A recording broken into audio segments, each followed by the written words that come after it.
chers poissons, j'espère que vous vous portez bien. Alors, bienvenue dans votre tirage de vie sentimentale pour les personnes qui sont en couple. Et c'est pour la période de mai 2021. Donc, vie conjugale, liaison, relation de type relation suivie. Et même si votre partenaire n'est pas géographiquement avec vous, et que c'est tout de même une relation suivie, je tiens compte de cela. Je tiens compte aussi du fait que j'ai parlé de couple et bien sûr, couple hétérosexuel ou homosexuel. Voilà pour les petites précisions de départ. Le jeu se structure comme ceci, avec cette carte-là qui représente l'ambiance durant ce mois de mai. Ensuite, on a la carte d'une maison astrologique qui nous donne le point sur lequel il faut se concentrer. Ici, c'est la carte du passé récent. Ici, c'est le présent. Ici, c'est l'évolution de la situation. Et enfin, le dernier point, c'est la raison cachée, et qui donc représentée par cette carte du pape renversé, dans laquelle on reviendra tout à l'heure. On va commencer donc avec la carte d'ambiance qui est la 21 bénédiction. Et cette carte d'ambiance nous parle donc d'une liberté d'action, d'autonomie, de responsabilité à avoir vis-à-vis de quelqu'un ou vis-à-vis d'une situation durant ce mois. Sur la maison astrologique, c'est la maison 11, donc la maison qui parle donc des rêves, des projets, du côté de l'aspect relationnel en fait, du lien que l'on entretient avec les autres notamment. Et maintenant, je passe à la carte du passé récent avec la carte de la futaie qui est à l'envers et qui nous parle je pense, d'un défaut de communication, d'un manque de chance. Et en fait, il faut veiller à entretenir les relations. Alors voilà, on parlait de relations tout à l'heure avec la maison astrologique. En fait, comme les choses ne sont pas stables, ne sont pas confortables à vivre, sont plutôt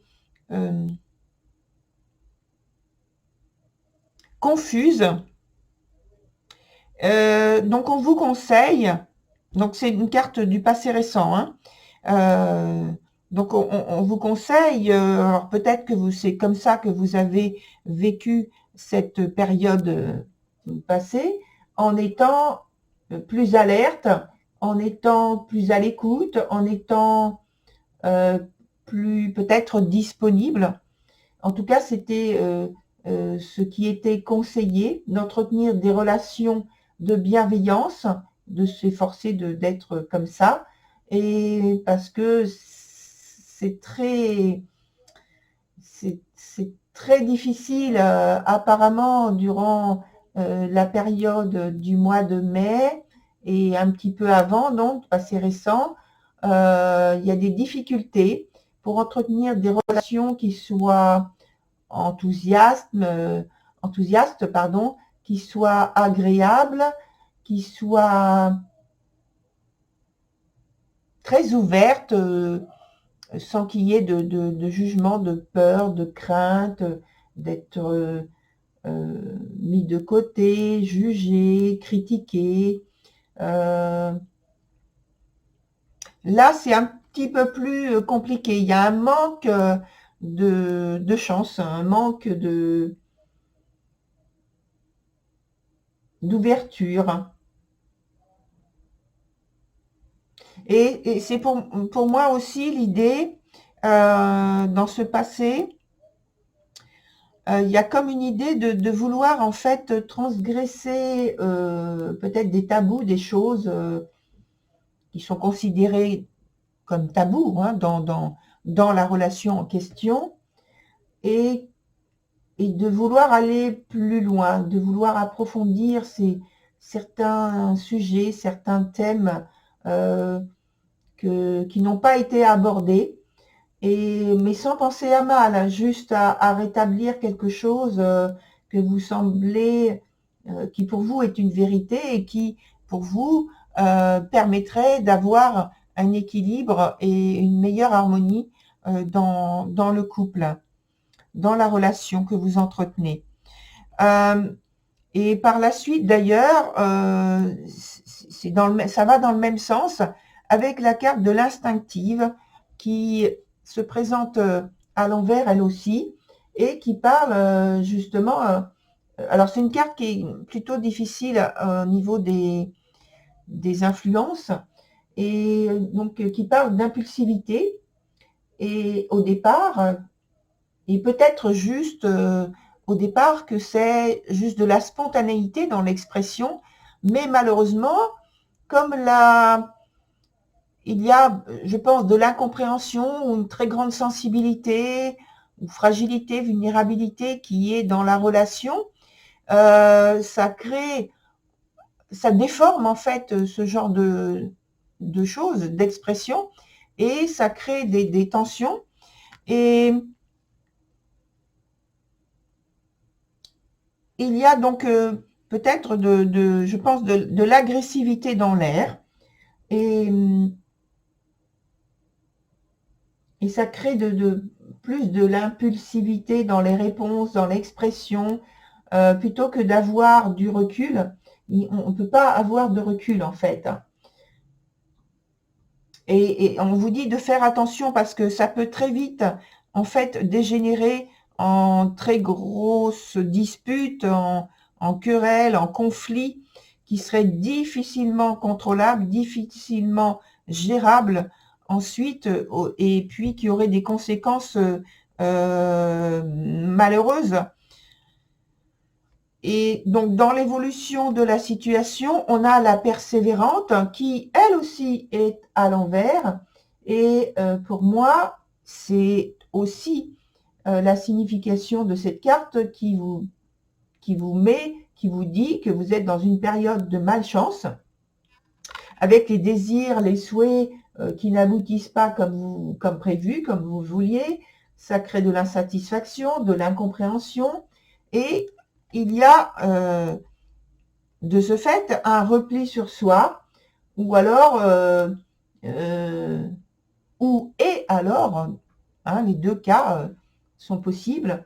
Ça fait que, en fait, vous subissez les événements plutôt que de les mettre en action, plutôt que d'être à l'initiative.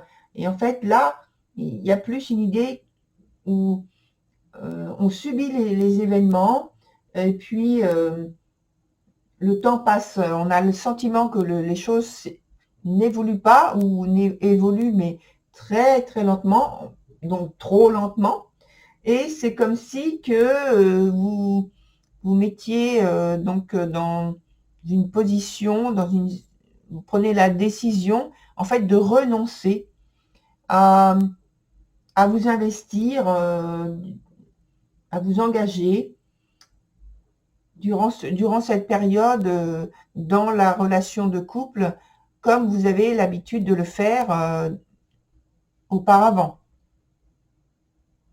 quotidiennement. Là, il y a moins d'envie, il y a moins de désir de partage, d'échange.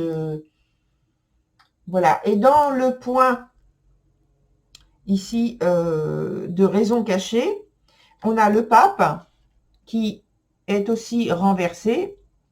Alors, toutes les cartes sont renversées, comme vous l'avez vu. Et donc, là, on parle de difficulté à s'adapter aux situations qui se présentent, de difficultés au niveau de l'échange et du partage, c'est-à-dire au niveau des sentiments, de l'amour, du donner et du recevoir. Il y a un blocage. Et donc, c'est ce dont je parlais dans le repli sur soi, le renoncement de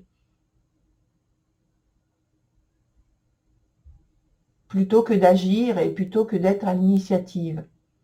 Et donc, je reviens en même temps sur cette carte-là qui parle donc d'autonomie, de responsabilité à avoir vis-à-vis d'une situation ou de quelqu'un. Et je pense là, en ayant vu le jeu et avec cette dernière carte, euh, pour moi, je l'interprète dans le sens où il y a une errance, une indécision, mais plus le mot errance, parce qu'en fait, ne pouvant pas exprimer ou faire ou dire les choses telles que vous les ressentez, telles que vous voudriez faire, parce que peut-être ce sont des sujets tabous qui ne peuvent pas être ou qui sont difficilement abordables, il y a donc cette idée d'errance et qui est là, qui plane et qui bloque en fait la relation.